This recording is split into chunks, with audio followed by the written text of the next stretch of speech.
करो करो। चलो अगला है चैप्टर नंबर 4 डेटा हैंडलिंग। ठीक है, इसमें बेटा हर तरीके के सवाल लिए हैं और कुछ नहीं करना है आपको, बस इस वीडियो के एक दो बार देख के जाना, बस आपसे बन जाएगा, इजी चीज़ है। तो डेटा हैंडलिंग में पहला सवाल है from this pie chart answer the following question. मतलब इस पाई चार्ट को देख के आपको क्वेश्चन के क्या देना है, आंसर देना है। पहला सवाल ये है, चलो ये दिख रहा होगा स्क्रीन पे। ठीक है ठीक है, तो देखो बेटा मेरे को इस पाई चार्ट को देखना है अच्छे से, ठीक है, और इसके जवाब देना है। मैंने देख लिया, ठीक है। पहला है on which item the expenditure was maximum, कि सबसे ज़्यादा इस एक्सपेंडिचर मतलब जो खर्चा हुआ है वो कहाँ हुआ है। तो सीधी सी बात है, पाई चार्ट में बेटा जिस भी चीज़ का परसेंटेज या एंगल ज़्यादा बड़ा रहता है उसकी वैल्यू उतनी ज़्यादा बड़ी रहती है। तो हम देखेंगे कि सबसे ज़्यादा दिख रहा है 25 फूड, तो बेटा पहले का आंसर है फूड, और उसको बता दो कितना है वो 25%, और यही क्या है बेटा मैक्सिमम है। ठीक है, ये हो गया आपके पहले क्वेश्चन का आंसर, ये वाले का। दूसरा वाले में क्या कह रहा था कि expenditure on which item is equal to the total saving of the family. अब मैं जाऊंगा total saving of the family कितनी है, तो सेविंग है 15%। अब वो बोल रहा है आइटम इज इक्वल, ऐसी कौन सी वैल्यू है जो इसको बराबर है। तो मैं देखूंगा 15 और कहाँ है एजुकेशन को, तो मैं लिखूंगा देखो सेविंग कितनी है 15% है, तो इसी तरह से एडुकेशन जो है एडुकेशन फॉर चिल्ड्रन वो भी कितनी है बेटा 15%, और ये दोनों एक दूसरे के कैसे हैं इक्वल, कैसे हैं इक्वल। चलो अगला है C question, if the monthly saving of the family is 3000 what is the monthly expenditure on clothes. चलो देखो तो थोड़ा सा अलग लेते हैं पेज। ठीक है, वो कह रहा है कि जो मंथली सेविंग है वो फैमिली कितनी है 3000 रुपये। अब देखो बेटा एक बात को दो तरीके से कहा जा सकता है। जैसे मैं आपसे बोलूं रुपयों को लेके कि मैं 3000 रुपये बचा लेता हूं, ये रुपयों में बोल दिया मैंने। और मैं अगर परसेंटेज में बोलूं कि मैं 15% बचा लेता हूं, तो बात तो एक ही है दोनों। टोटल का अगर 15% अगर आप निकालोगे तो वो रुपयों में कितना निकल जाएगा 3000 रुपये। तो बस इस कॉन्सेप्ट को ध्यान में रखना। तो देखो सेविंग बोल रहा है वो कितनी है, सेविंग 3000 रुपये है, और वो परसेंटेज के हिसाब से कितनी है 15%। कितनी है 15%। तो भैया मान लो कि वो टोटल जो उसकी इनकम है, लेट्स टोटल इनकम वो हम बोल सकते हैं x रुपये है। कितनी है x रुपये। तो x का जब मैं 15% निकालने जाऊंगा तो वो कितना निकलना चाहिए बेटा रुपयों में 3000 रुपये। ठीक है, तो x बराबर 3000 रुपये, ये जो 100 है ऊपर चला जाएगा और ये 15 है वो नीचे, तो 15 दूनी होता है बेटा 30, और ये आ जाएगी निकल के 20,000। तो पहले 20,000 रुपये इनकम आ गई। ठीक है, 20,000 रुपये इनकम आ गई। अब उसको निकालना है कि आप कितना खर्च कर रहे हैं क्लोथ पे। तो भैया टोटल इनकम का क्लोथ पे कितने खर्च कर रहे हैं, क्लोथ कहाँ लिखा है, ये लिखा है 10%। तो चलो थोड़ा सा इसको ऊपर बढ़ाते हैं। ठीक है, और 20,000 का हमको पता है कि क्लोथ कितना है, क्लोथ कितने हैं 10% है। ठीक है, तो चलो इधर ध्यान से 20,000 का जब मैं 10% निकाल ले जाऊंगा बेटा, तो एक जीरो से 2000 रुपये। ठीक है, 2000 रुपये वो क्लोथ पे खर्च करते हैं। ठीक है, बहुत प्यारा सवाल है। तो एक सवाल बेटा ऐसा रहता है इसमें पाई चार्ट देख के आप जवाब देते हो, और एक सवाल ऐसा रहता है इसमें बेटा पाई चार्ट बनाना रहता है। जैसे मान लो ये वाला, ये मैंने दो सवाल जानबूझ के लिए हैं। ठीक है, पहले ये वाला कराऊंगा, फिर ये, और फिर ये आखिरी में एक क्वेश्चन है। बस चैप्टर छोटा सा, ज़्यादा बड़ा नहीं है। क्वेश्चन नंबर 2 है बेटा, ध्यान से सुनना। क्या बोल रहा है, the favourite flavour of ice cream of students of a school is given in percentage as follows, represent this data in pie chart. आपको ये जो आइसक्रीम के फ्लेवर हैं इसको इसका परसेंटेज वैल्यू देख के एक पाई चार्ट हमको ड्रॉ करना है।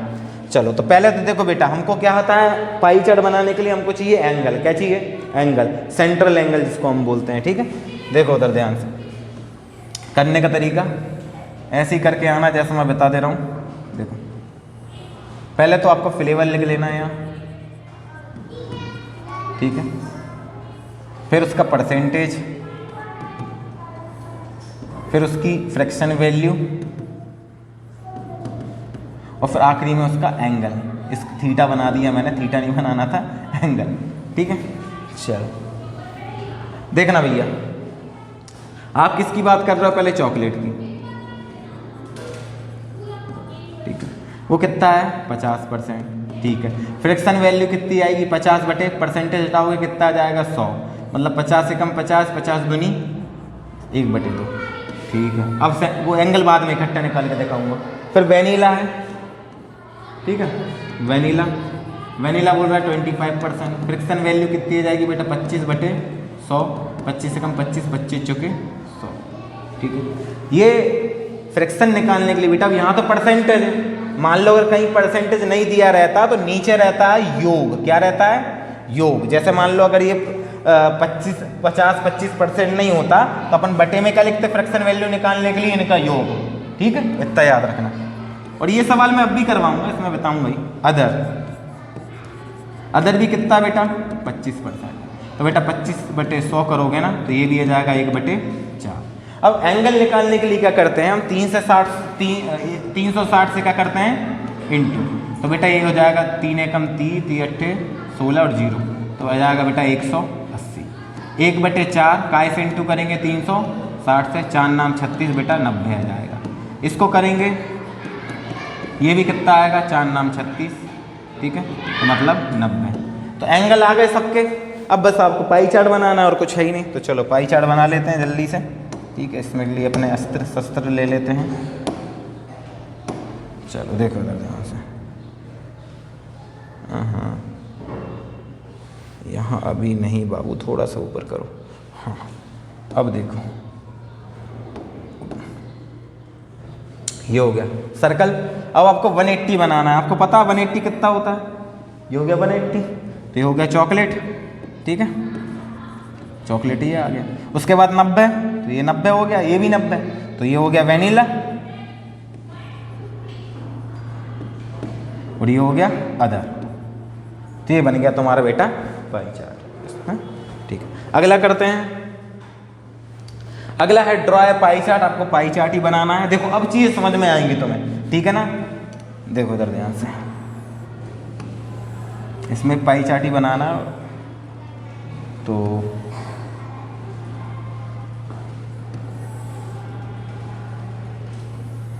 ठीक है, इसमें मैं क्या बोल रहा है? Child during day. ठीक है, तो एक्टिविटी लिख दे रहा हूँ यहाँ, एक्टिविटी। ठीक है, क्या क्या कर रहा है वो? स्लीप, स्कूल, होमवर्क, प्ले और अदर। ठीक है, आवर में कितना दिया है? टाइम में आवर्स में 8 आवर दिए हैं। ये 6 आवर, ये 4 और ये 2। ठीक है, चलो तो अब इसकी फ्रैक्शन वैल्यू देखो। अब वहां पर ऊपर परसेंटेज था तो नीचे 100 लगा देते थे, और देखो इसको जोड़ोगे भी तो भी 100 आता। 50 और 25 75, 75 और 25 100। ठीक है ना? तो मैं यही कहना चाह रहा था। वैसे 8 बटे में कितना आएगा उसको जोड़ दो, टोटल यहाँ कर दो। तो देखो जोड़ने की जरूरत नहीं है बेटा, एक दिन में 24 घंटे होते हैं, 48 तो नहीं होते। जोड़ के देख लो फिर भी। 8 और 6 14, 14 और 4 18, 18 और 4 22, 22 और 2 24। पूरे दिन का है ना, 24 घंटे निकलेंगे। तो 8 बटे 24, 6 बटे 24, 4 बटे 24, 4 बटे 24, 2 बटे 24। तो बेटा ये आ जाएगा 8 एकम 8, 8 दिया 24, 6 एकम 6, 6 चुके 24, 4 एकम 4, 4 छिंग 24, 4 एकम 4, 4 छिंग 24, 2 एकम 2, 2 दूनी 4। ठीक है, तो अब एंगल निकालना है, काय से इंटू कराते हैं? 360 से। सबको 360 से इंटू करा दो पहले।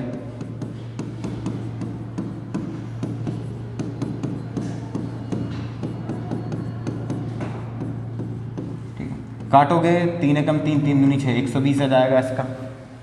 4 नाम 36, इसका आ जाएगा 90, 6 छिंग 36, ये आ जाएगा 60, ये भी आएगा कितना? 60, 12 3 36, ये आ जाएगा 30। ठीक है, यहाँ तक कोई दिक्कत? चलो अगेन कहानी थोड़ी सी ऊपर बढ़ाते हैं और पाई चार्ट बनाते हैं। देखो थोड़ा बहुत 19-20 चल सकता है, यहाँ बना लें क्या इसको, यहाँ बना ले, क्या वो दब जाएगा तो कैंसिल हो जाएगा पूरा। देखो तो आपको पहले बनाना है 120, कितना बनाना है भैया 120। मैं जानता हूँ ये पूरा 180 होगा, ठीक है ना, तो यहाँ कहीं से ऐसा कर दूंगा, मुझे लगता है ये होगा 120। कितना होगा 120, ठीक है, यहाँ तक कोई दिक्कत। और 120 में 60 अगर जोड़ दूंगा तो 180 हो जाएगा, तो ये इसको बोल दूंगा मैं कितना 60, ठीक है। अब एक बनाना है, देखो ये हो गया 120 हो गया, ये 60 हो गया।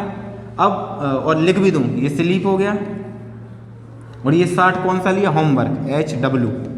अब ये 90 ले लूँ मैं सीधा, ये 90 बनाना आसान रहता है, 90 तो 90 क्या है स्कूल, ठीक है। अब बचा 60 और 30, तो देखो ये हो जाएगा 30 और ये हो जाएगा 60 करके अप्रोक्स। थोड़ा सा नहीं बन पाया 19-20 ऊपर नीचे हुआ, ये प्ले और ये अदर, ठीक है। तो इस तरह से थोड़ा सा आप बना लेना, थोड़ा सा ध्यान रखना 60 और 60 एक जैसा लगे, ठीक है। बाकी ऐसा तो ये मायने रखता है, ये आपको बढ़िया से करना है, फिर आखिरी में बस सर्कल बना के आना, थोड़ा सा स्केल सही बनाओगे बन जाएगा, ऐसा कुछ नहीं, नापने नहीं लगना वहाँ, ठीक है ना, अप्रोक्स में लेते हैं, ठीक है। चलो आगे बढ़ते हैं। अगला सवाल है बेटा ये वाला, और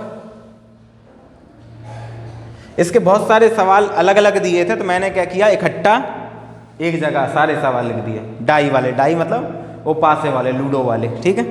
तो अपन एक सवाल मैं बता दे रहा हूँ कैसा करना है, बट सबके आंसर बताता जाऊंगा, ठीक है। ये आखिरी सवाल है, क्वेश्चन नंबर 4। देखो बेटा प्रोबेबिलिटी जो रहती है उसको P से दिखाते हैं, ठीक है, प्रोबेबिलिटी। और प्रोबेबिलिटी का होता है number of favourable event, number of total event,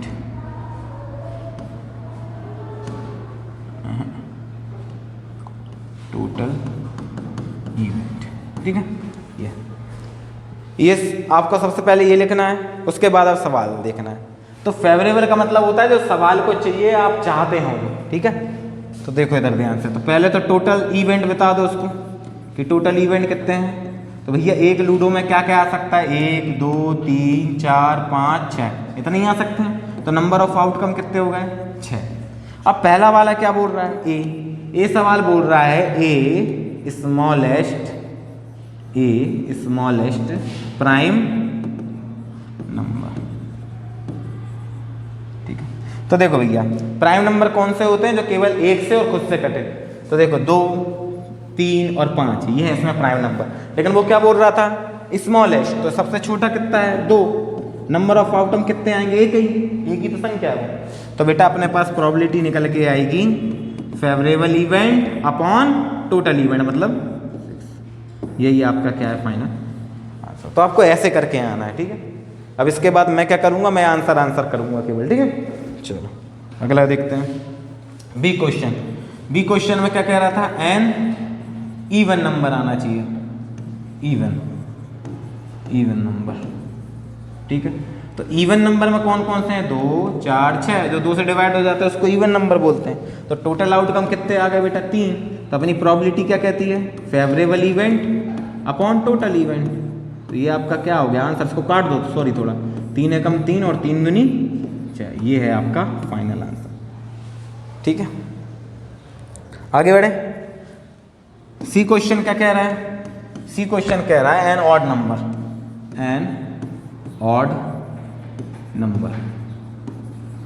तो ऑड नंबर वो है बेटा जो 2 से डिवाइड नहीं होते, जैसे 1 3 और 5। तो नंबर ऑफ आउटकम कितने हो गए 3, ठीक है। तो आपकी प्रोबेबिलिटी निकल के आएगी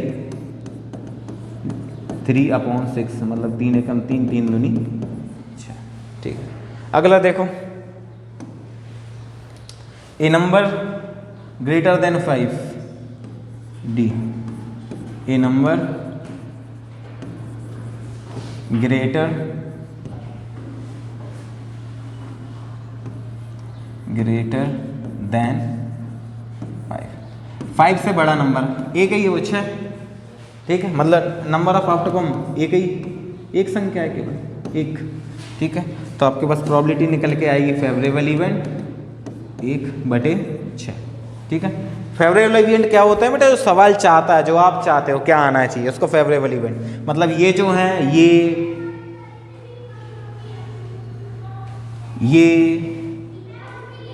ये सब फेवरेबल इवेंट है आपके, ठीक है, इतना याद रखना।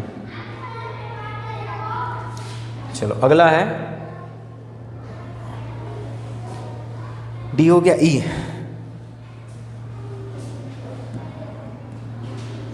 चलो ई वाला, ए नंबर नॉट ग्रेटर देन 5, मतलब 5 से बड़ा नहीं होना चाहिए। तो देखो 1 2 3 4 और 5, कई लोग बोलेंगे 5 क्यों भैया, 5 बड़ा थोड़ी ना, बराबर है 5 का, ठीक है ना। तो अपने पास नंबर ऑफ आउटकम कितने हो गए 5, तो अपनी प्रोबेबिलिटी निकल के आती है 5/6, मतलब 5/6 आपका क्या हो गया फाइनल, ठीक है। अगला है गेटिंग नंबर 2, और ये बहुत बार आया है गेटिंग नंबर 2 इसलिए, ठीक है। तो देखो एफ क्या चाहिए आपको भैया, गेटिंग नंबर 2,